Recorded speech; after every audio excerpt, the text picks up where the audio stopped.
नमस्कार। मेरा नाम भाऊ तोरसेकर। आप देख रहे हैं प्रतिवाद।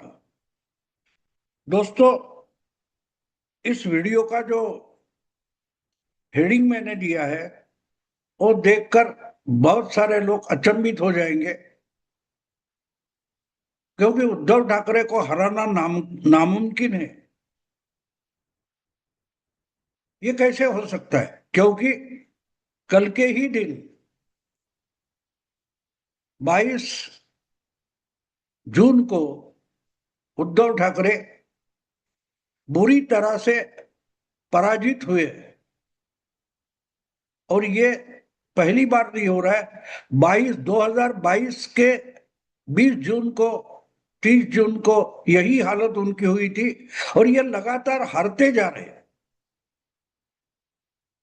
हर पॉलिटिकल गेम में, हर खेल में वो हारते जा रहे हैं और उनको हराना मुश्किल है। ऐसे में क्यों बोल रहा हूं? कल की ही बात ले लो। 22 जून की बात है, जब महाराष्ट्र के विधान परिषद के 17 जो चुनाव थे उसके नतीजे आ गए।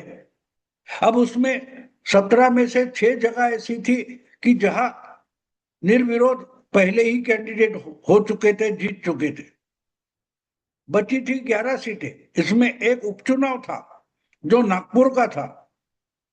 बावनकुले जो विधान परिषद में थे 3-4 साल के लिए, वो विधानसभा में चुन कर आए, इसलिए उन्होंने जो जगह खाली की थी उसके लिए ये चुनाव हो गया। तो उनके बावनकुले के रिजिग्नेशन के बाद जितने दिन बचे हैं उसके लिए एक सीट का उपचुनाव हो गया।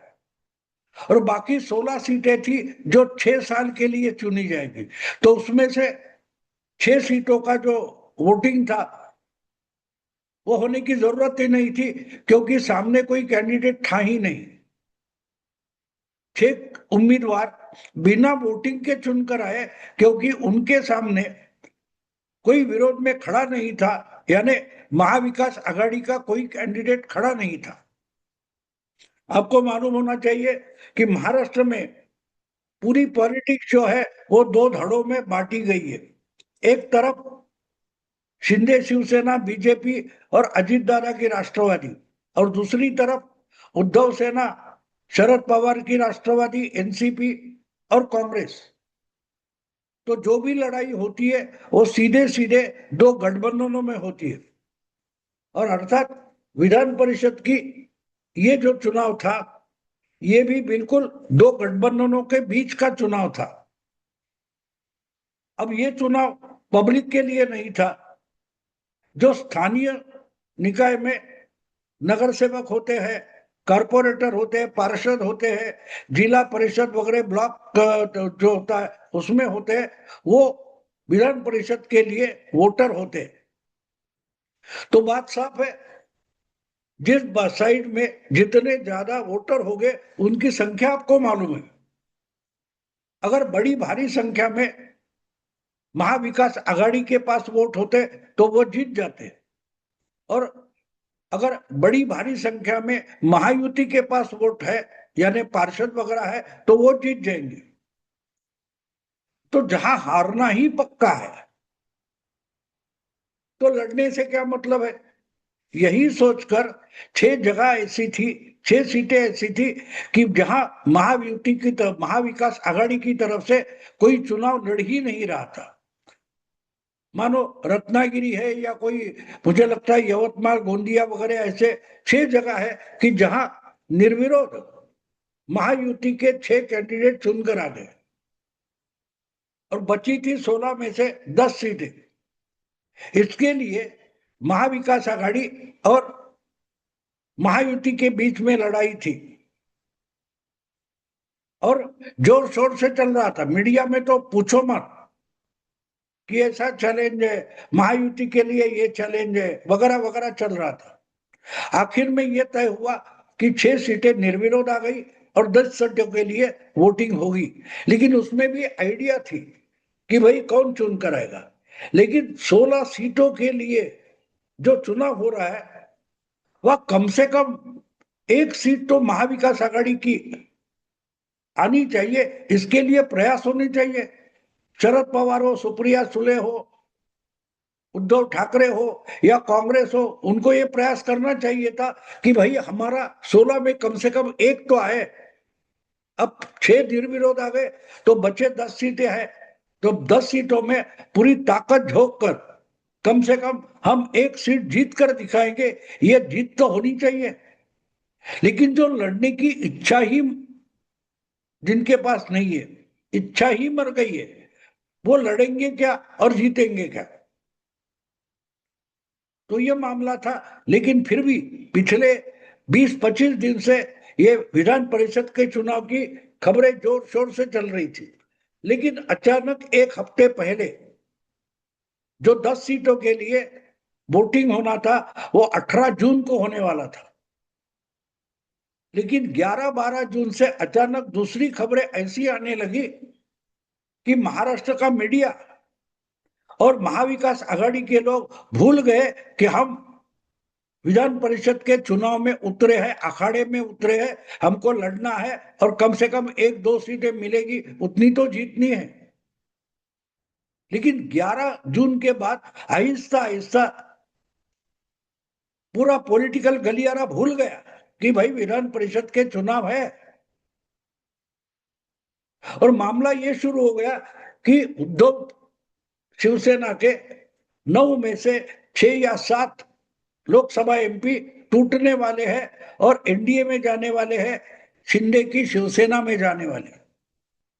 ऑपरेशन टाइगर, इसकी खबरें इतनी जोर शोर से शुरू हो गई कि सब लोग विधान परिषद भूल गए, मीडिया तक भूल गया। और ये बातें मुझे अजीब लगी कि जो चुनाव होने वाला है इस पर कोई बात नहीं कर रहा है, ना बहस कर रहा है, लेकिन जो हवा में बातें हैं कि ऑपरेशन टाइगर चल रहा है, उद्धव के कौन से टूटेंगे, जो 9 है उसमें से कौन टूटेंगे, कौन लॉयल रहेंगे, क्या मुंबई में उद्धव के जो 3 लोकसभा एमपी है उसमें अनिल देसाई टूटेंगे या संजय दीना पाटिल टूटेंगे, अरविंद सावंत तो नहीं टूटेंगे, ये माना जा रहा था। फिर बात थी धाराशिव के जो निम्बालकर है, क्या वो टूटने वाले हैं, ओमराजे निम्बालकर, ये खबरें चलती रही। फिर क्या परभणी का एमपी है वो टूटेगा, ये खबरें जोर शोर से चल रही है, और सारे के सारे लोग मीडिया से लेकर पॉलिटिशियन तक कोई भी विधान परिषद की बात ही नहीं कर रहा था। तो ये बवाल मैं सुन रहा था, देख रहा था, तो अचानक मेरे दिमाग में आ गया कि ये बीच में क्यों लाया गया।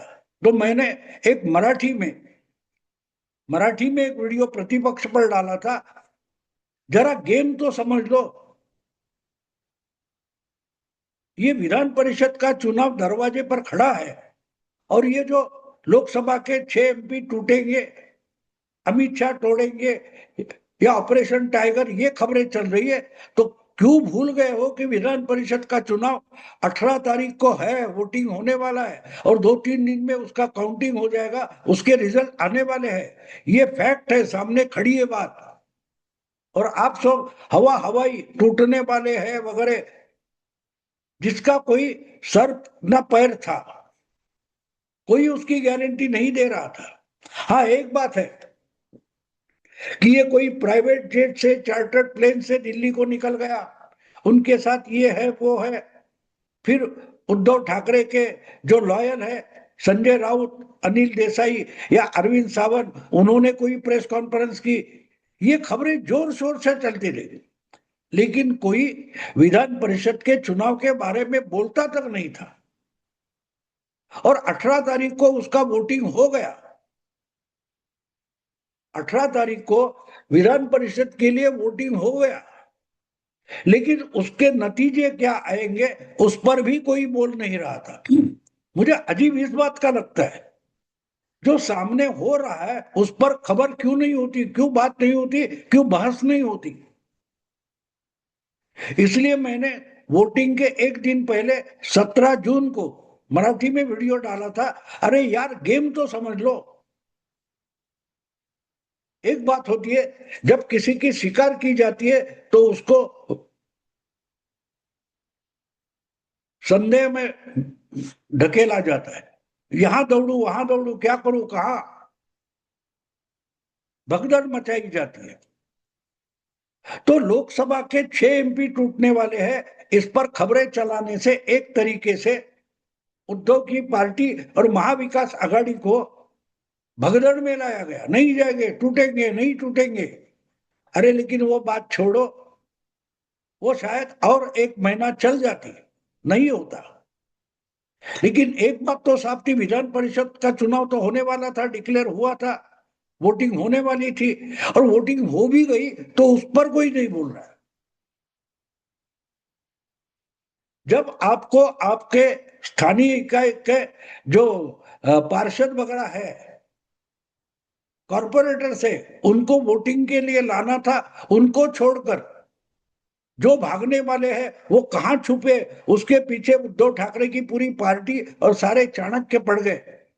लेकिन 18 तारीख को जो वोटिंग होने वाला था, वहां उद्धव की पार्टी या महाविकास आघाड़ी के कोई नेता उधर मुड़कर देख तक नहीं रहा था। और आज 22 जून को उसकी मतगणना हो गई और रिजल्ट सामने आ गए।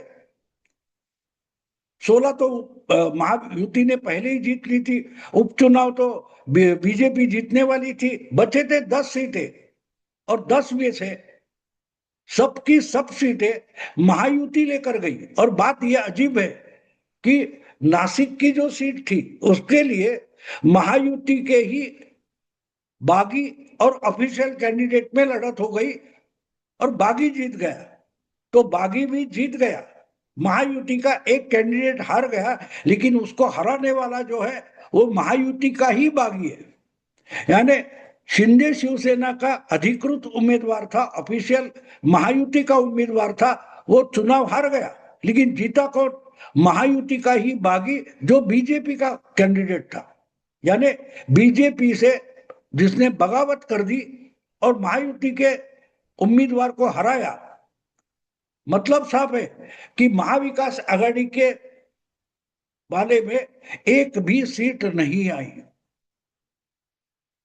और यही होने वाला था, मुझे मालूम था कि जो उद्धव के 6-7 एमपी टूटने वाला है, उसका जो इतना गजब किया गया, इतना बवाल खड़ा किया गया, क्योंकि महाविकास आघाड़ी का पूरा ध्यान और उद्धव ठाकरे का पूरा ध्यान टूटने वाले एमपी की तरफ निकल जाए, और ये जो मैनेज करना है अपने अपने पार्षद, अपने ही कैंडिडेट को परिषद के लिए, विधान परिषद के लिए वोटिंग करे, इस पर किसी का ध्यान नहीं था।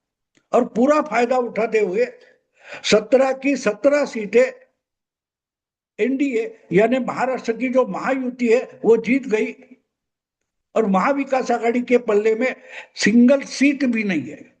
इसको कहते हैं कैमोफ्लेज। यही तो गेम था। और अजीब बात देखो, आज 22 तारीख है, मैं बोल रहा हूं तब 22 तारीख को सुबह से लेकर मतगणना शुरू हो गई और दोपहर 12 बजे तक नतीजे आ गए कि पूरी की पूरी सीटें, 17 की 17 सीटें महायुति यानी एनडीए के पाले में आ गई। और उसके 2 घंटे बाद एकनाथ शिंदे ने उद्धव के 6 बागी एमपी को लेकर एक पत्रकार परिषद की, प्रेस कॉन्फ्रेंस की, उसमें डिक्लेयर किया, देखो ये 6 लोग आ गए, operation tiger successful. Operation tiger के बारे में 10 दिन चर्चा चलती रही, लेकिन खेल खेला जा रहा था विधान परिषद के लिए। इसलिए मैंने 17 जून को मराठी में वीडियो डाला था, यार जरा गेम तो समझ लो, खेल क्या हो रहा है, आपको उल्लू बनाया जा रहा है। उद्धव को आंखें खुली थी और उद्धव हार गए, फिर एक बार विधान परिषद चुनाव में हार गए उनकी पार्टी और उनका गठबंधन, और उनके ही 6 एमपी देखते देखते निकल गए। उद्धव ठाकरे को हारना बहुत पसंद है, उनको किसी ने हराने की जरूरत नहीं, जो खुद ही हारने के लिए उतावले हो बैठे।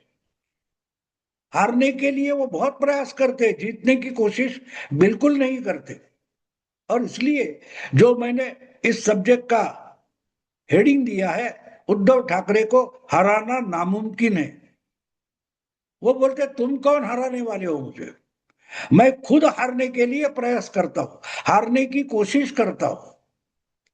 तो यह है उद्धव ठाकरे, जिनको हराना बिल्कुल नामुमकिन है, क्योंकि वो खुद ही हारने के लिए तैयार बैठे रहते हैं। उनको दूसरे किसी ने हराना नामुमकिन है। दोस्तों अभी यही रुकता हूं। वीडियो पसंद है तो लाइक कीजिए, शेयर कीजिए और प्रतिवाद को सब्सक्राइब कीजिए। नमस्कार।